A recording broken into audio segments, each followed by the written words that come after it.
getting our sharp final right now, and I'm getting ready to open up on the area again. So just keep your head down. We're going to talk a little bit about tomatoes in the home garden, and what I'd like to do is invite a little bit of audience participation in a bit. And you should have a note card in front of you.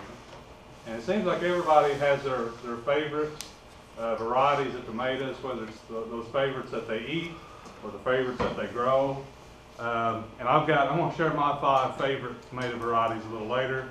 But if you all have any favorites, please write those down. I'd like to hear from some of you a little later. So just take some time and do that. If you have a favorite, if you don't worry about it. We'll talk about some, and I'll try to sell you on my 5 and see if we can convince you to like those. But first of all, we'll start out with just a few facts about tomatoes. And looking through the group, I'm guessing some of you are old hands at growing tomatoes and do pretty well. Maybe some haven't experimented with it before. But just a few facts. Americans eat between 22 and 24 pounds of tomatoes per person every year. Half of that is going to be in the form of ketchup and other tomato sauce. So that's, I actually would have thought it was a little bit higher, but 22 to 24 pounds of tomatoes each year.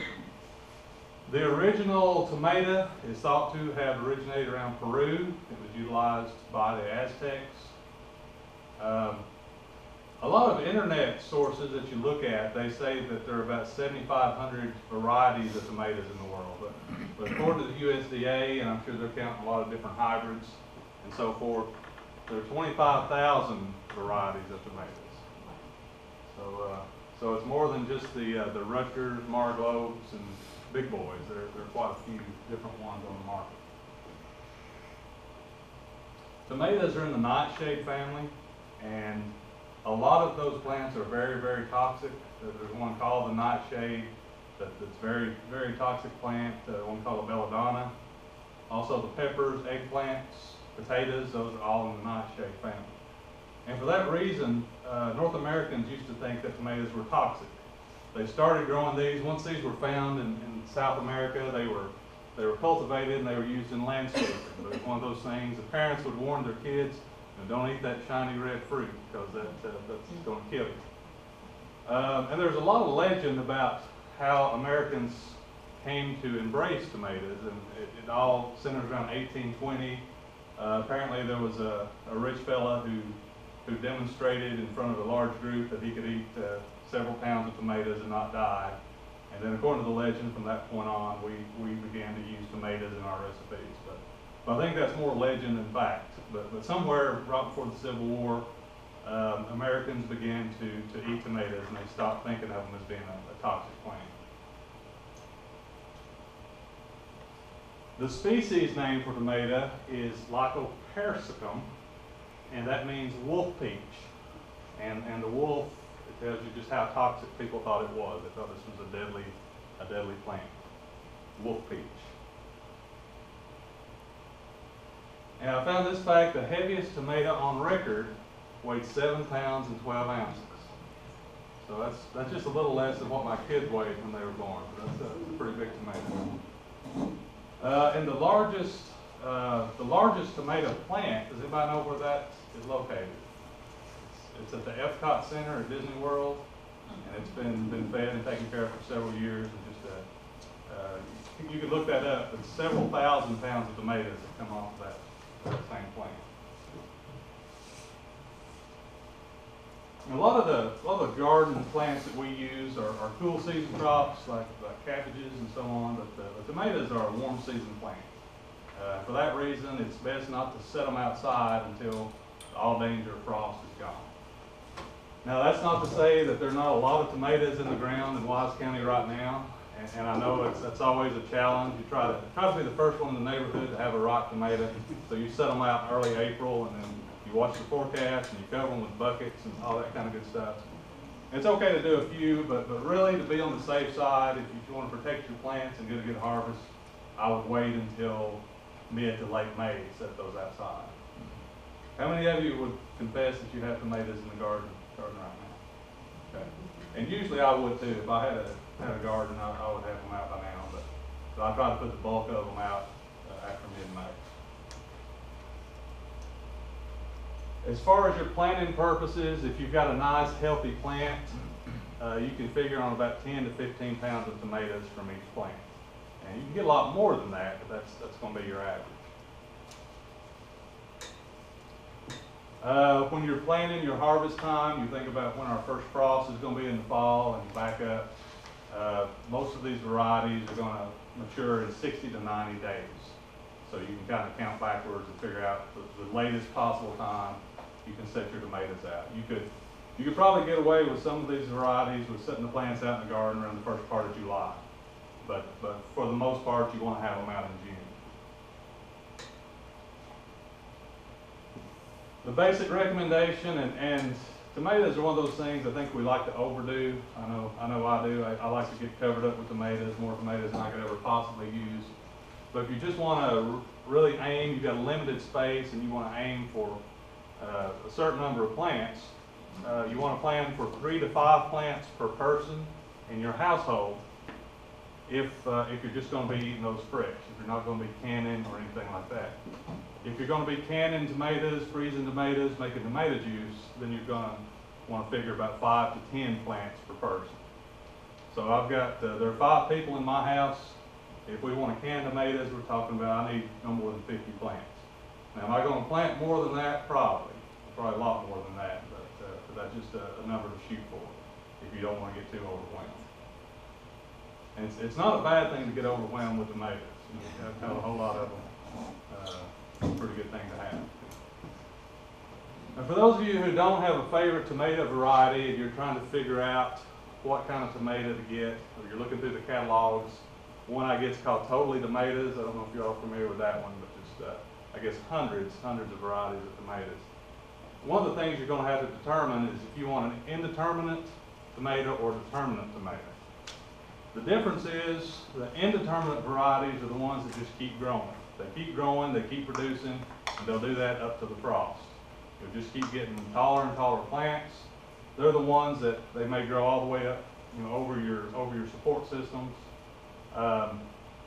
I visited a hydroponic greenhouse in Crossville, Tennessee once, and they were growing indeterminate tomato varieties, and they were going to see how big they would get. And they got so big and heavy that they actually bent some of the supports of the greenhouse. So they had to trim them back. They just kept growing, they didn't stop. The determinate varieties are also known as bush tomatoes. The classic example I think of with these determinants are Celebrity. If you've heard of Celebrity, the determinants, they're more compact. They don't usually get over 4 feet tall. They'll have more of a bushy growth habit. And the nice thing about them, especially if you're making sauce, is you're going to get all your tomatoes within a 2-week period. You're not going to get 5 this week, 10 next week, 5 the week after that, and so on. You're going to be able to harvest most of those within a relatively short time period. And that's good for people who don't want to spend all summer making sauce. They want to concentrate it in one swell swoop. Another decision you're going to make is whether you want a hybrid or an open pollinated. And I like to have a little of both, and I'll explain my variety choices here shortly. But when you got a hybrid, when you buy those hybrid seeds or buy those hybrid plants, what's happened is these have been produced in a very controlled environment. There are 2 parents, 2 varieties that serve as the parents. And the scientists or the producers, the farmers, have taken the pollen from one and crossed it with another to get that seed. If they're going to be bred, they're going to be selected for very specific traits. Maybe disease resistance. It may be chosen for how well they pack, how well they store, how much paste they make. If you save seeds from a hybrid, it's going to be a gamble what you get the next year. You may get something that's very similar to the plant that you collected these from, or it may be something completely off the wall. You may collect seeds from a nice big red tomato that's a hybrid and plant them next year, and you get a little yellow, tough tomato that's not really fit to eat. But it's got 2 parents, and you never know which parent it's going to look the most like. Hybrids have a wider range of disease resistance. The open pollinated or the heirloom varieties, they may have specific disease resistance for certain diseases, But as far as just a general broad sweeping resistance, your hybrids are going to be a little bit more better suited for our conditions. And some of the classic examples of the hybrids would include Big Boy, Better Boy, Early Girl, Big Beef, and Celebrity. Those are ones that if you go to Walmart tonight, you're going to see a lot of these hybrid varieties on the shelves. Open pollinated, as long as you keep these away from other tomato varieties, they're going to self-pollinate, and you're going to end up, if you save the seeds, with the exact same plant that you've got this year. And so for that reason, people who want to collect seeds, they don't want to have to buy plants and seeds every year. They want to go with the open pollinated varieties. Heirlooms, you hear a lot about the heirlooms. All heirlooms are open pollinated, but not all open pollinated are heirlooms. And by that I mean that to be considered an heirloom, a plant has to have a history and it has to be 50 years old. It usually has a story that goes along with it. A good example would be Cherokee purple tomatoes. You can read in the catalogs how the Native Americans carried those seeds on the Trail of Tears, so they've got a history with them, and that's what qualifies it as an heirloom. Again, the seeds, you collect the seeds from those heirlooms, assuming you've kept them isolated from other varieties, and you're going to get the identical plant next year that you had this year. And some examples. And you may have heard a lot of these. Mortgage lifter. Anybody heard of mortgage lifter? Okay. Anybody know the story? I said all the heirlooms have a story. You know the story behind mortgage lifter? I heard that the fellow who came up with this plant raised enough tomatoes to pay his mortgage off. Yep. Yeah, that's the story I heard. He developed this plant in the 30s during the Depression, and was able to pay off his mortgage by selling the mortgage lifters. Cherokee purple is a popular heirloom, Brandywine, and you look through the catalogs, you're going to see hundreds. There's a lot of heirlooms out there. They've all got some pretty neat stories behind them. Whether the stories are all true, I won't vouch for that, but they do have a story. Some basic requirements for your tomato plants, regardless of whether you start them yourself or you buy the transplants. Again, you want to plant after the danger of frost. We don't always do that, but that's the best case scenario. What do you all look for when you go into the farm store and look for plants? Is there anything specific that you're looking for? What do you all want to see when you go to buy plants? Nice thick stems. Mm-hmm. Good strong stems, nice stocky plants. You want to see small fruits on them. You don't want to see blooms. You don't want to see small fruits. It's best if you buy them and give them in the ground before they start to bloom. But a lot of people are attracted to those. If you go to Walmart, you see tomatoes hanging there. They think, well, those are going to be the best plants. But really, you want to put them in the ground before they even bloom. So good thick stems, 6 to 10 inches tall, preferably before they have blooms. And definitely before they have fruits on them. You can also start your own transplants. Keep in mind that from the time you sow these seeds to the time you have transplants ready to put in the garden, it's going to take anywhere from 4 to 7 weeks. So right now, it's a little bit too late to start your transplants. You might slip one in, but really at this point, you're probably going to be looking to buy the transplants rather than start them. How about direct seeding tomato seeds directly in the garden? Has anybody ever done that? I worked with a fellow once, and he wasn't a real avid gardener, but he told me that's what he did every year. He had plenty of tomato seeds, so he would wait until June when the soil was nice and warm, and he would just direct seed them into the soil, cover them with little peat moss, and then the ones that survived, he would favor the stronger ones, and it seemed to work for him. And I've had in mind that I'm going to try this at some point. I haven't yet, but if you've got plenty of tomato seeds and you want to chance it, I'd say go for it, because you might end up with a pretty good mix of seeds, a pretty good mix of plants. Fertility and support. This is something I know I beat people over the head with, but you want to get a soil test. You want to fertilizing lime based on that soil test. You don't want to guess at it, or you're going to be wasting a lot of money and wasting a lot of fertilizer. And again, the lime, I know I've said this probably 100 times, but if you've only got so much money and you've got to choose between fertilizer or lime, I would say usually you want to go with the lime. Because if your pH is off and you add fertilizer, a lot of that fertilizer is just going to lay in the ground and the plant's not going to be able to take it up. So you want to get that pH adjusted. Tomatoes are one of those plants, they benefit from some nitrogen added after you plant it, after they've grown a while. Corn is another one. You can fertilize those later on. But once you get your initial fertility down and your plants are growing and you start to get tomatoes on there, they're about the size of a golf ball, at that point you need to add a little bit more nitrogen. Now if you're a non-organic producer, you can use something like ammonium nitrate. If you're organic, you might go with something like fish emulsion to get that nitrogen in there. So when those fruits are golf ball size, add a little nitrogen, and then 2 weeks after that, you can add a little more nitrogen. And that's going to get your best growth.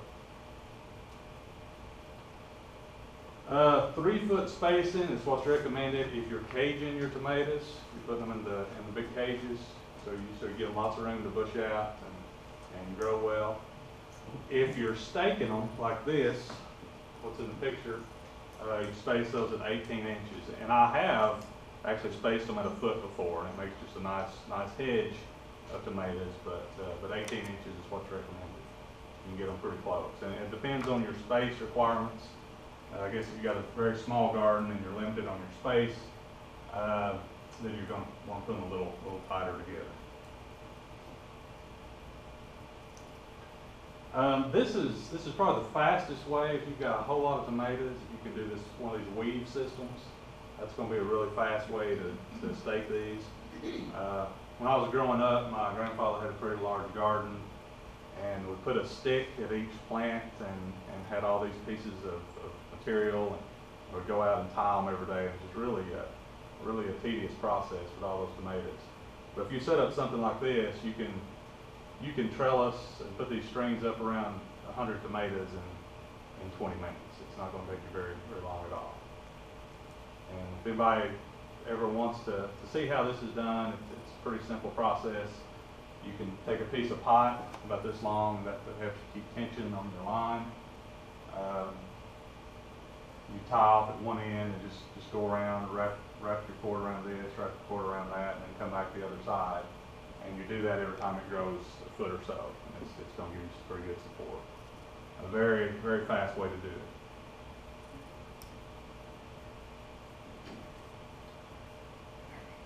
Pruning.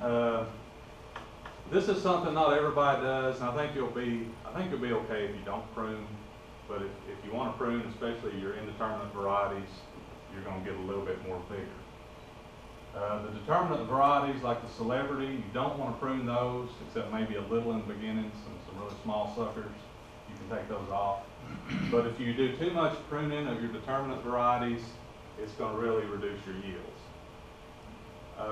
However, with the caged indeterminate varieties, the ones that keep growing, I would encourage you to go in and remove those suckers there at the joint where the leaf and the stalk meets. I'd encourage you to take those out. That way the plant can put more energy into producing fruit as opposed to just supporting these suckers. And something I've always done since I was a kid, I like to prune from the bottom up. I don't like to have any of my tomato leaves touching the ground.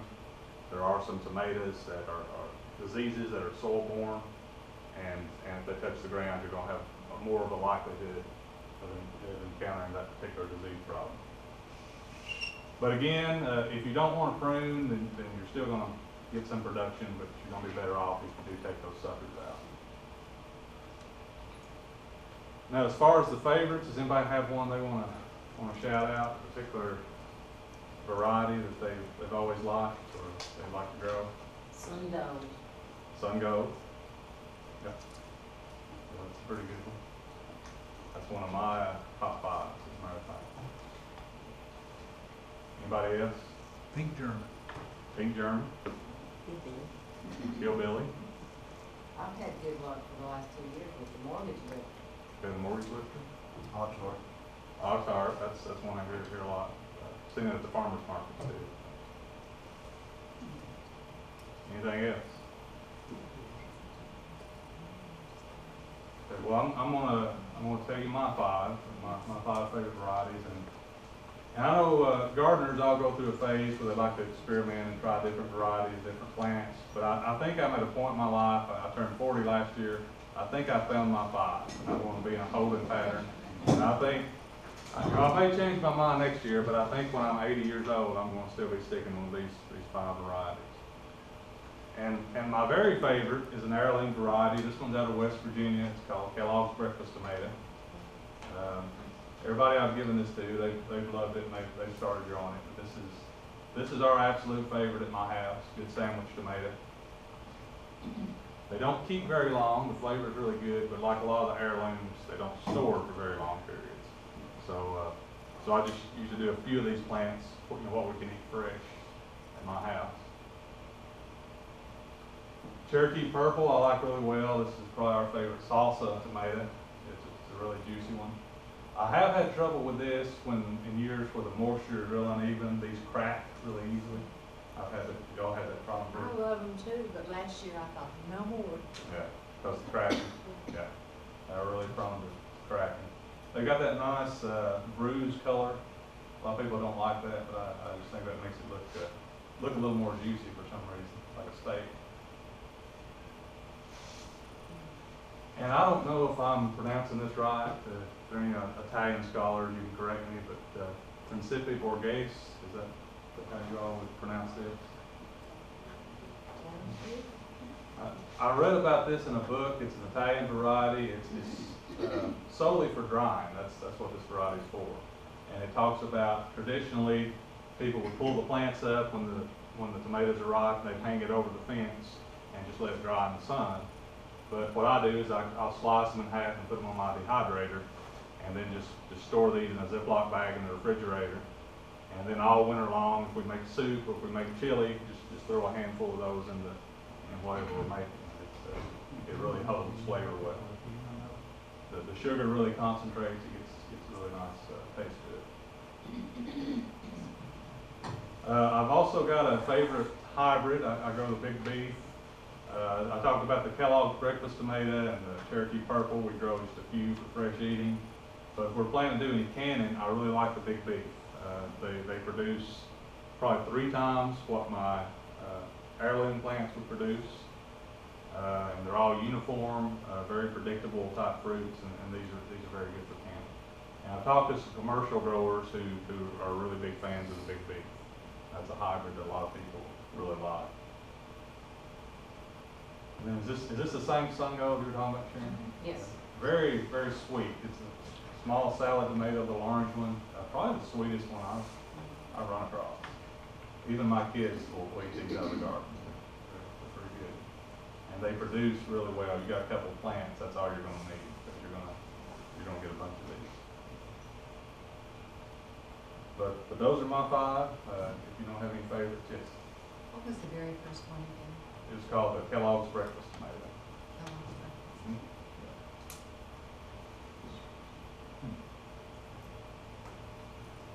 Something I want to make a quick reference to, even though I haven't done it personally, is grafting. It seems for the last 5 years, I'm seeing more and more information about grafting tomatoes.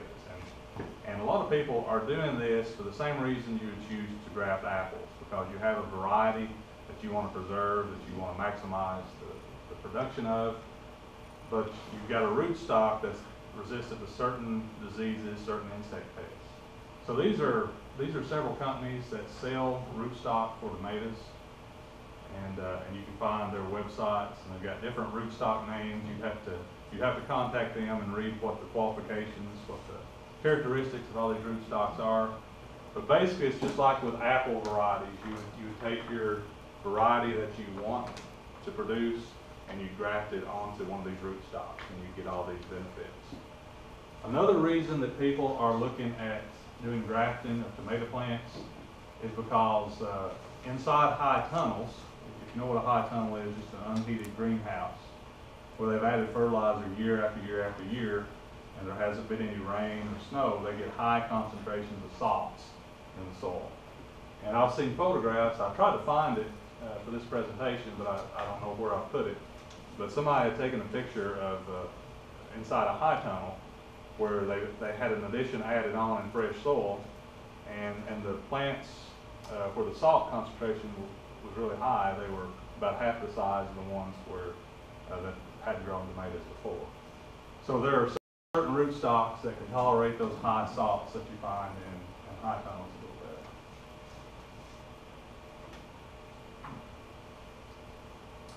little bit. This was one of my master gardeners from Corbin, Kentucky. His name is Wendell Mitchell. He was a retired science teacher.